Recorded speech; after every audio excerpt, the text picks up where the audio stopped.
આજે આપણે કવિ કાગબાપુના જે લખેલા દુહા છે એ સાંભળશું અને તેનો અર્થ પણ સમજશું. શીરો સર હોય તો બાવળને બેસાય, પણ રે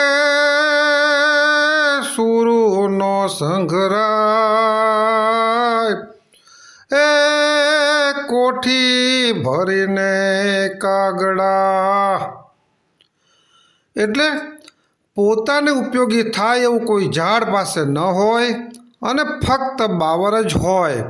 વળી તેનો છાંયો ઘાટો હોય તો તે બાવરને છાંયે સુખેથી બેસાય, પણ તેથી તેના કાંટાનો કોઠી ભરીને ઘરમાં સંગ્રહ ન થાય.